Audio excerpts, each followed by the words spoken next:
Small disaster. So when you call 1-800-WATER-DAMAGE of North Dakota, we come prepared to restore your life back to normal. From burst pipes to unexpected mold discoveries or fire damage, when things couldn't be worse, we come to you with our best. With empathy, local expertise, and a truck full of seriously powerful equipment. 1-800-WATER-DAMAGE of North Dakota. Restoring what matters most. 701-670-2022.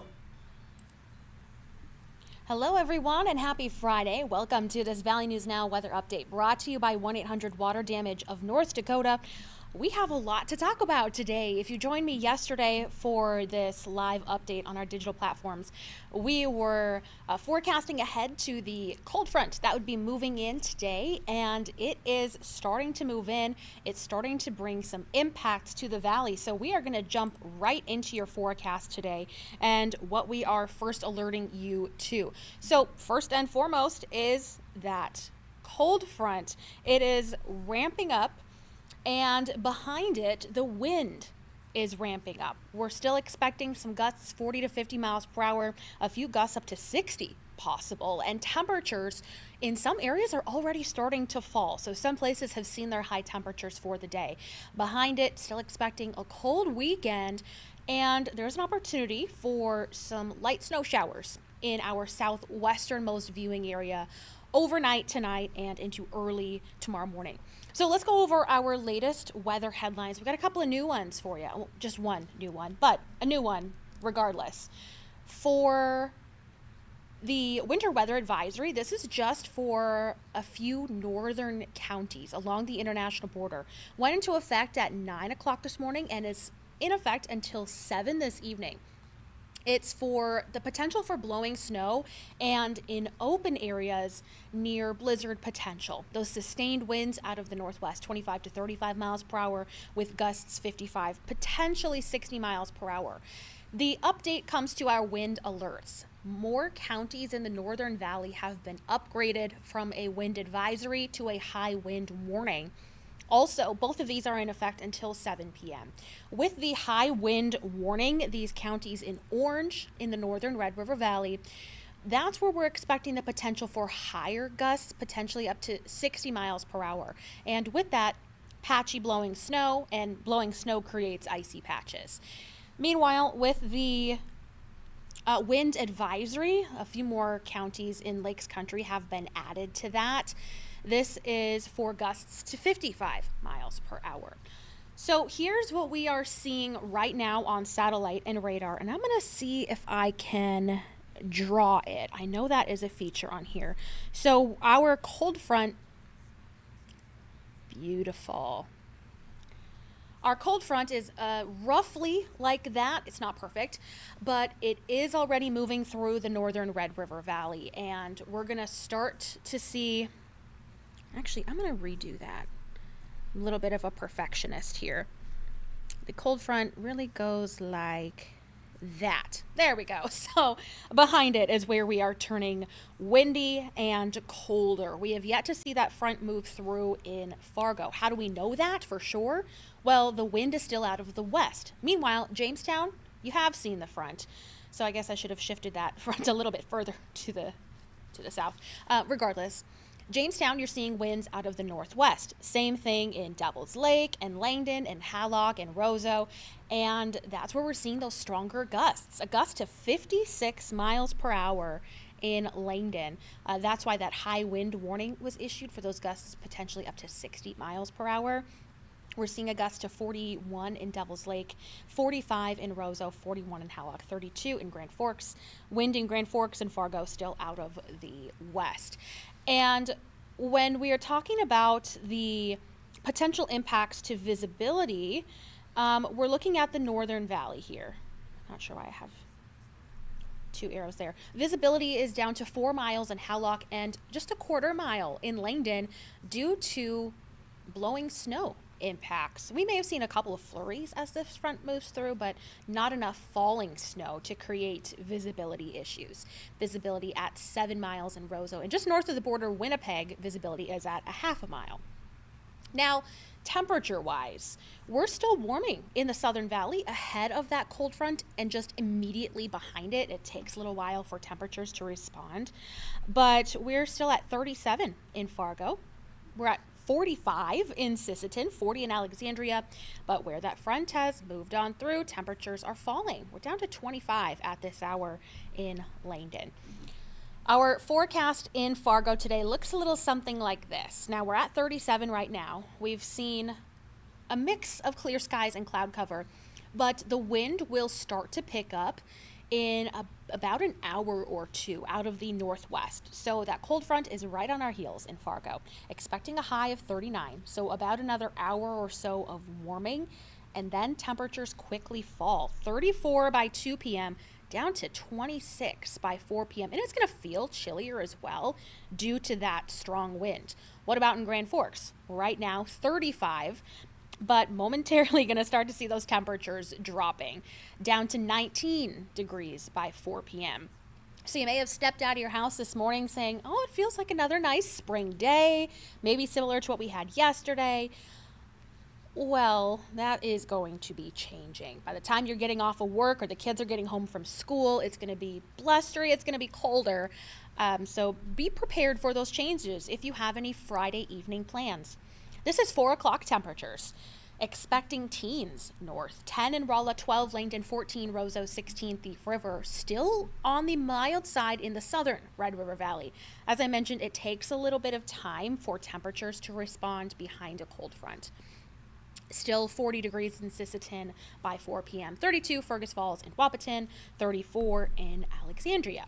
So let's take a look ahead to your hour-by-hour forecast. Can't rule out a few light snow showers in the Northern Valley, and with that, with any falling snow, combining with the wind, even if it is light snowfall, that can create some visibility restrictions, some quickly changing visibility because those snow showers will be moving through fairly quickly. But watch as temperatures continue to drop. That wind overspreads more of the region, but as we told you yesterday and the day before, the strongest winds are expected across the Northern Valley and northern Minnesota. By 5 o'clock, we're looking at single digits in some places north and still 30 south, but we just continue to fall. When does the wind diminish? Later on tonight. It's not going to be windy all night.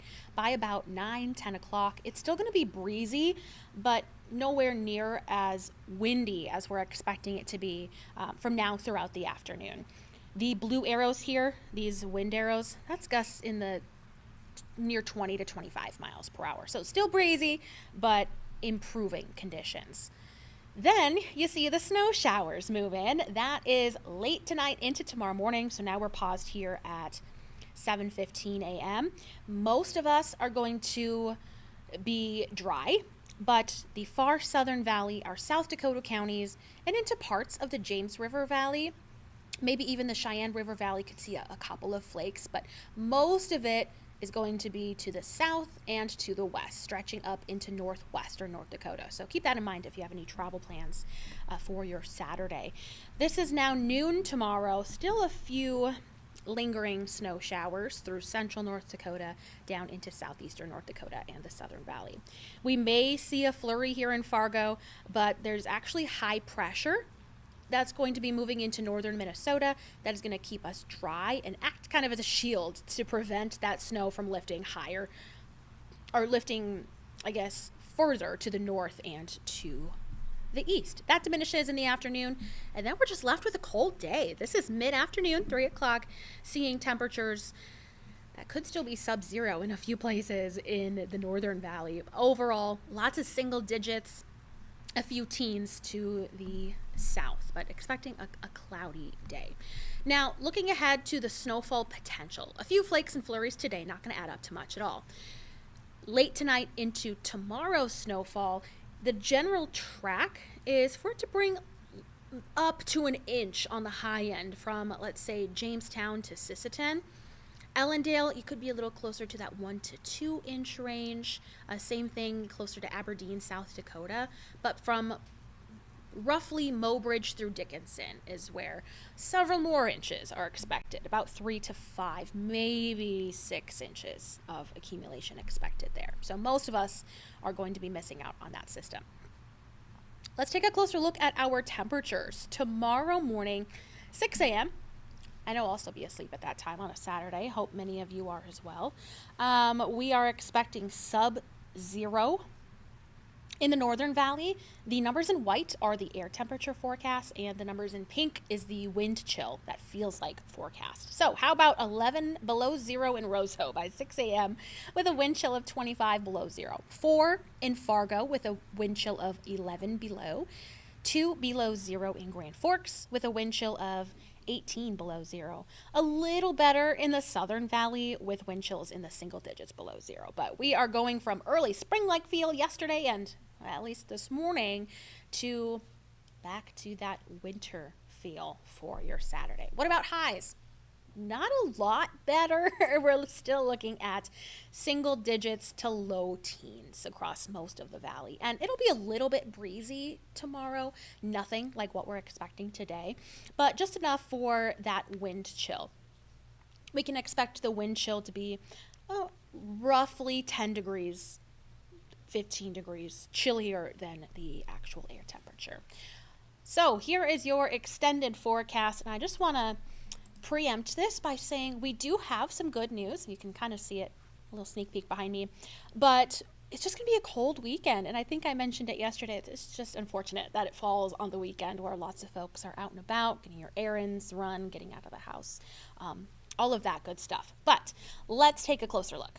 3 below zero to start Sunday. So Sunday morning is still going to be cold, but then that cold air mass starts to move on out and we start to warm back up. 20 for a high on Sunday. That's the first day of meteorological spring. If you are looking for the spring equinox, that will occur on March 20th. Monday, though, we see that spring-like feel return. 36 degrees, low 40s by the time we get to the middle of the week and into next weekend. As for any snow or precipitation chances, looking pretty dry for most of next week. Friday brings a slight chance, and then again on Sunday into Monday. And speaking of next weekend, forecast highs around 40 degrees, and another sure sign that spring is right around the corner is that we spring forward. Clocks go ahead 1 hour next Sunday. So the night of the 7th, early morning of the 8th. Let's see. A couple of comments on Facebook here. Jesse just says the cold face. Yes, I feel that. Let's see. Jeremy, do we get a lot of cloud cover on the 3rd? Are you interested in the eclipse? Is that why you're asking about that question? The 3rd is looking pretty good. I don't have a way to pull it up on my graphics here, but let me just take this full screen for a moment, and I'm going to pop over to this other computer to check something out real quick for you, because we have a lunar eclipse coming up on March 3rd. Give me one moment here. I'm really bad at typing and trying to talk at the same time. Just pulling up one of my forecast models so I can check that cloud forecast. I believe it's looking pretty good, but I want to get a better look for you. Let's go back here. Bear with me for just one moment. And if anyone else has any questions, feel free to drop them in the Facebook Live. That's where I'm watching the comments coming in. I don't think that model's going to get me far enough. Let's try this one. I want to get to the 3rd. And it happens in the morning. Meteorologist Lisa Green will be back on Tuesday, and she is going to be tracking the eclipse with all of us. Oh, that graphic doesn't get me quite far enough either.